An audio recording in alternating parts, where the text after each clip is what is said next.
And then eventually I need to get to the point where, I make kind of specific colors to go in specific places. So, maybe I need a little bit of a slightly purplier color just right here. And if this value I'm putting on matches this value right here, which it does, then I can kind of, barely push and lay it in, and then barely push again. And it'll barely push, lay it in, push harder, let off again, and starts introducing another tone that hopefully starts working us together a little bit more. When you say tone is synonymous with color? Yeah, I guess so. Not value, right? I have trouble with that word. Yeah, yes. A little bit of a purplier color, a different color. Okay. Yeah, very good question. Because some people use tone as value. How many more layers are you gonna put on that to finish it? If you were going to finish. Yeah. Right. Yeah. Well, I can guarantee you I'm not going to finish this painting, but if I were, I'd probably do 3 more coats or so. Just as many as is needed. There's no. How do you know that it needs it? Because when you look at it, it looks. It No, looks so good. I mean, look at the difference. I mean, look how finished this looks But compared it's to not that. finished, right? It's still going. But it's It almost. looks finished to me. That side of the face is pretty much finished. This side still has a little bit more work, but I could, if I wanted to call it finished, I probably could. The face. Yeah. Okay, yeah, so then that I makes have a sense. question. The one you're working on now has such warmth and redness, and our antler lady, it has a very cool. Right. Would that one wind up being that cool if you kept working on it? No, because I just like the warmer light in this one. Okay. The warmer glow. I love coolness. I love that coolness. Oh, I like it.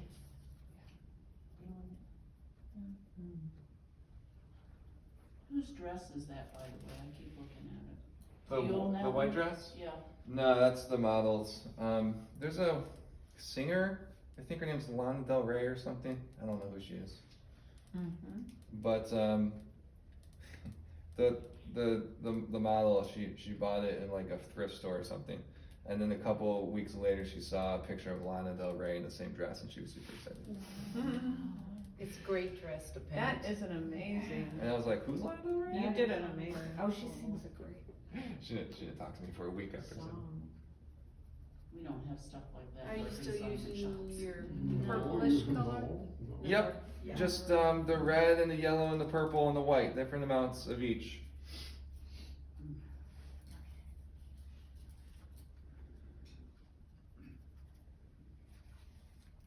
So you're putting the dab on and then scumbling it out. Pretty much, yep. So you That's can change you're keeping to the colors, just a different value, that you already have down on your roadmap? When I need to go a little bit lighter, I'll go a little bit lighter. If I Mhm. need to go a little darker, I'll go a little darker. But generally, the map is pretty good at this So point. you're Yeah. keeping the same color. Well, Tones. the same value within, more or less. It's not gonna, like if I go in with, that's way too light. Yeah. That's not following the map. But Uh-huh. if I go in with, I'll give you the website. that could work because it's just a little bit lighter. Okay. But generally speaking, I'm always changing values at least a little bit. Are you freshening it up, the color, or are you changing what you already have?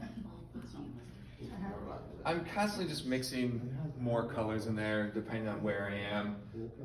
Like as I roll down here, I feel like it needs to be slightly desaturated. So I'm mixing a little bit of purple and a little bit more yellow to kind of, not gray it out, but desaturate it just a little within that pool. But I'm constantly mixing into the same pool of paint.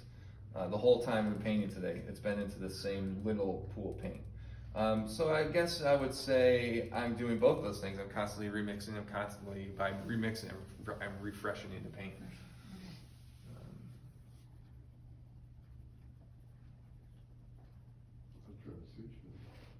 I like this harder edge right here that I'm seeing in the picture. So I want to make sure that that's happening.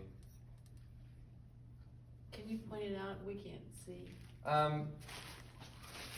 Just where this, Okay. cheek thing is on the bottom of the form. So one thing about like when you're home alone in your studio or whatever, I think it's really, really important to be open to, how's our coach sneakers? To really failing, to just doing absolute terrible, horrendous, awful paintings, and being okay with that, and not like ruining your life over it. Because when we're doing paintings and we're failing, if we're failing, which we probably are from time to time, it means we're trying new things and attempting stuff, and trying to sort of push what we can already do maybe to the next level, or just try something totally different. And so do not be don't freak out if you have like a month of failed paintings. First off, we all go through slumps where we just can't make anything work, no matter how good you are.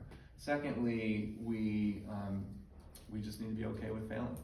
And part of when we're like, I will purposely go into a painting sometimes where I will attempt something that I haven't done before, or jump on top or push something further, like a concept, and push it further and try to see where it could go.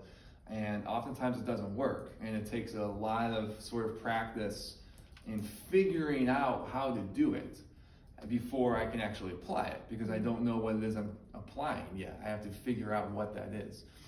And that often means like failed paintings. Until something just kind of works in one of them. And then I figure out what it was that kind of worked in one, and I try to expand upon that. And then once I figure that out, then I can try to actually apply it to a real painting and maybe make that work. If you have the space and the time and the desire, still life is a great way to push concepts and to learn how to paint. You have total control over how you light the objects. You can choose what objects to paint. It's right there in front of you, so you can see it really well. And all the techniques we've applied here, we've done here, you can apply it to a still life. And really, with the same palette. Same palette, yeah. I use the same palette. And really play with how you want to control the paint, or think you should control the paint, and colors and layering colors and all that stuff. So still life is really pretty ultimate. If you're in a studio like, I don't know what to paint today, I don't have an image that I really like, or I have an idea, but it's gonna take a week to get it going, just set up a little simple still life and experiment with pushing some paint around and see what happens. When you do that, do you do it from life, or do you set it up and take photos? I almost always do still lifes from life, yeah. It's usually more enjoyable.